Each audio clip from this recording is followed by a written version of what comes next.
사사기 20장 우리 36절에서 마지막 절까지의 말씀입니다. 제가 한 절, 여러분이 한 절 함께 교독하시겠습니다. 이에 베냐민 자손이 자기가 패한 것을 깨달았으니 이는 이스라엘 사람이 기브아에 매복한 군사를 믿고 잠깐 베냐민 사람 앞을 피하매 복병이 급히 나와 기브아로 돌격하고 나아가며 원성을 쳤습니다라.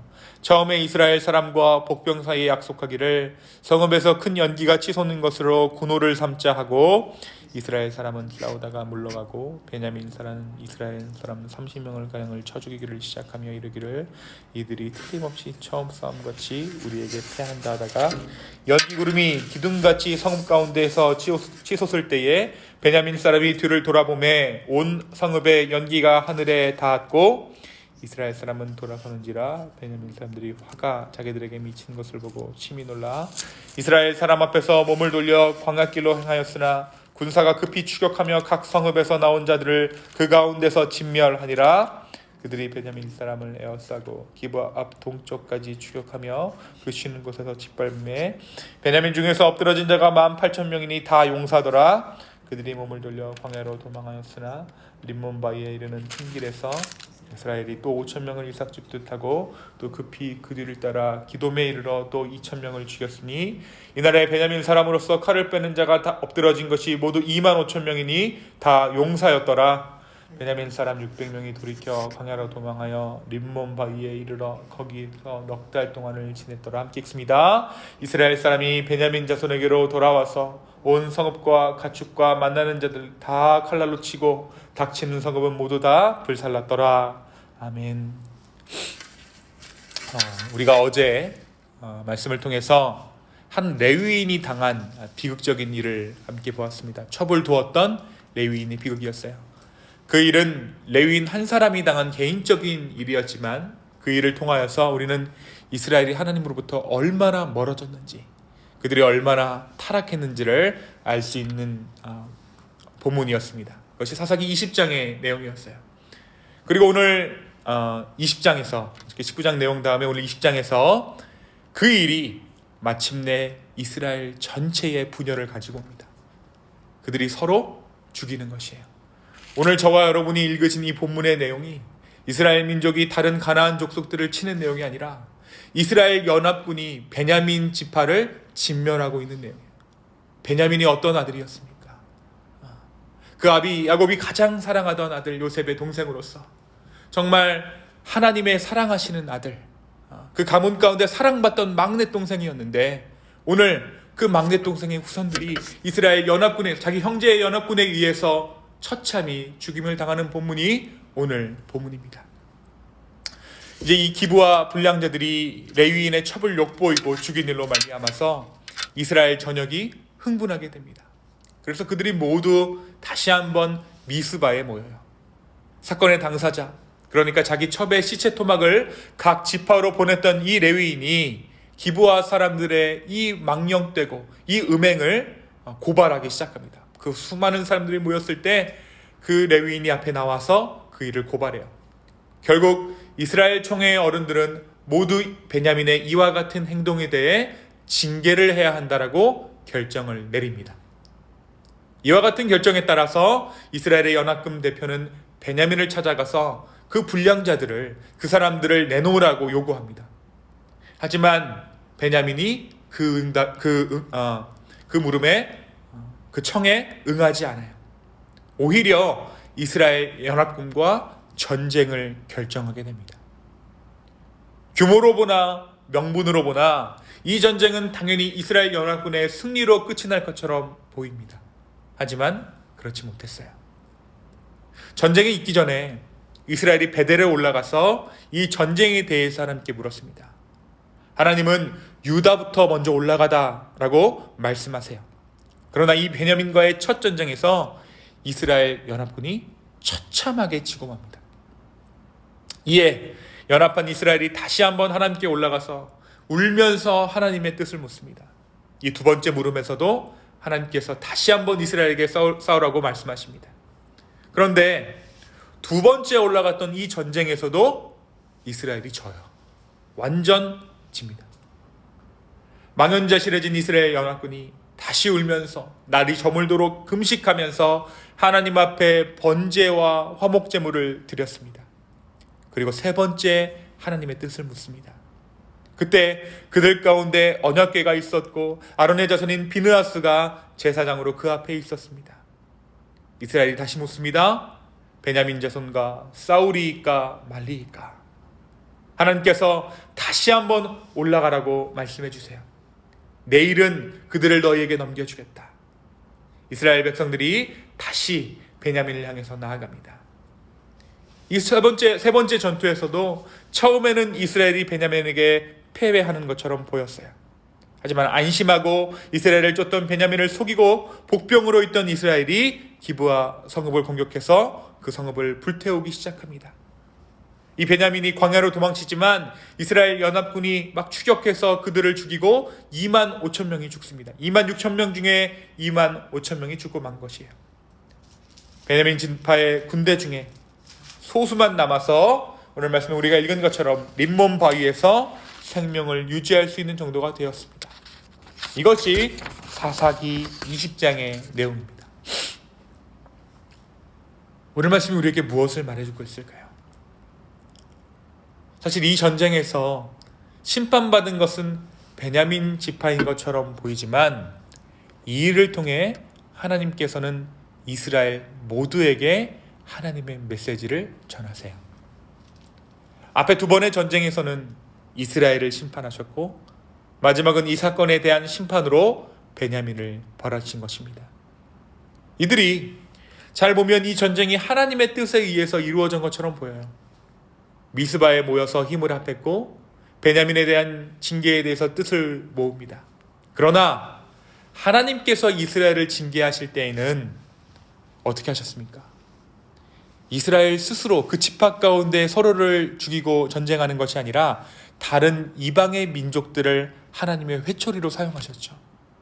동족들이 그들의 회초리가 될 수가 없었습니다. 만약에 정말 이스라엘의 연합군들이 영적으로 깨어 있었다고 한다면 이들의 이 베냐민들의 이 기브온 사람들의 죄악을 들었을 때에 함께 이 죄악을 회개하고 마음 아파하는 각성이 있었을 것이에요.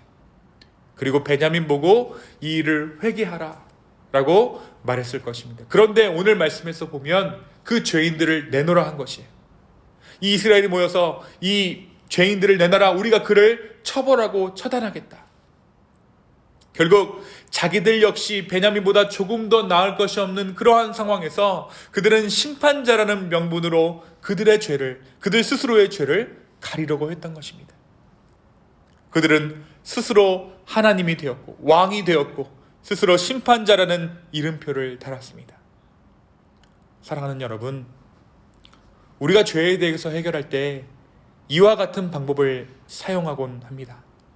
우리 역시 다른 사람을 비난하고 정죄하는 것으로 내가 의로워지고 있지는 않습니까? 여러분, 11지파가 힘을 모아서 한번 정죄하면 그것이 진리예요. 우리가 정죄할 때 혼자 정죄하지 않잖아요. 꼭 우리 편을 끌어들이잖아요. 마찬가지입니다. 이스라엘 11지파가 모여서 그들이 죄인이다라는 것을 정죄했을 때 그들 스스로는 스스로 의롭다 여김을 받은 것입니다. 그러나 하나님은 모든 것을 정확하게 알고 계신 하나님이세요.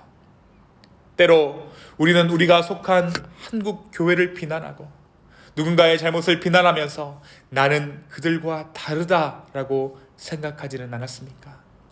그러나 오늘 말씀은 이스라엘 모두가 죄악 가운데 있음을 분명히 말씀하고 계십니다. 혹여 우리가 살면서 누군가의 잘못을 발견한다면 그것이 우리 가족 중에 하나일 수도 있고 우리 교회 지체 중에 하나일 수도 있고 누군가의 잘못이 발견되고 누군가의 죄악이 그 가운데 보인다면 그 죄 역시 나의 죄임을 고백할 수 있는 우리가 되기를 소망합니다. 지체라고 하는 것은 몸의 한 부분이잖아요. 한 몸을 말하는 것입니다. 서로가 지체된 우리는 축복의 때에도 기쁨의 때에도 함께일 뿐 아니라 죄악 역시 함께하고 있는 것을 말합니다. 비난과 비판이 우리를 결코 의롭다 할 수 없습니다. 오직 주님만이 우리를 의롭다 하십니다. 이러한 주님의 마음을 우리 안에 간직하는 우리 모두 되기를, 우리 공동체 되기를 예수님의 이름으로 축원합니다. 두 번째, 오늘 말씀은 이 민족 간의 전쟁이 이렇게 심각하게 비화하지 않을 수도 있었음을 보여줘요. 베냐민이 잘못을 인정했더라면, 또 다 같이 모였을 때 전쟁을 결정하기 전에 하나님의 뜻을 물었더라면 서로에게 상처만을 남기는 이러한 전쟁은 일어나지 않았을 것입니다. 2만 6천 명 중에 2만 5천 명이 죽고 400명가량이 남아서 난민처럼 바위 위에 살았습니다. 그것이 베냐민 지파의 최후였어요. 우리가 살다 보면 전조증상이라는 것이 있습니다. 우리가 죄인지 몰라서, 잘못하는 줄 몰라서 그런 죄 가운데 거하는 것이 아니에요. 하나님은 분명 중간중간에 돌이킬 기회를 주시면 우리는 갈 때까지 가보는 성향이 있어요. 이번 기회에 차라리 하나님이 이 부분에서 나를 놔주시면 거기서 좀 내가 자유해질 수 있겠다는 심산으로 끝까지 죄로 밀어붙입니다. 이제 나도 어느 정도 신앙적으로 성숙했기 때문에 이 정도는 소화할 수 있다는 마음으로 죄를 짓습니다. 어떻게 보면 신앙의 성숙을 빌미 삼아서 죄를 짓는 것이에요. 이 정도는 내가 소화할 수 있다. 그러한 교만이 우리 가운데 있다라는 것입니다. 그러나 그런 마음이 내 안에 들어온다면 즉시로 그 길에서 돌이키게 되기를 소망합니다. 오늘 이 전쟁은 일어나지 않을 수도 있는 전쟁이었습니다. 이렇게 심각한 전쟁이 되지 않을 수도 있었습니다. 물론 하나님의 뜻으로, 하나님의 섭리로 이스라엘 가운데, 베냐민 가운데 하나님이 이 전쟁을 통해 그들의 실체를 보여주셨지만 패잔병이 되어 광야를 헤매이는 베냐민 군대의 모습이 우리의 모습 되지 않기를 소망합니다. 주님께서 사인을 주실 때에 그때 돌이키는 것이 은혜입니다. 하나님께서 전조증상을 우리 가운데 허락하실 때, 그것이 죄이다라고 말씀하실 때 그 즉시로 돌이키는 것이 은혜입니다. 우리가 왜 죄를 짓습니까? 그 끝에 우리가 원하는 달콤한 것이 있기 때문이에요.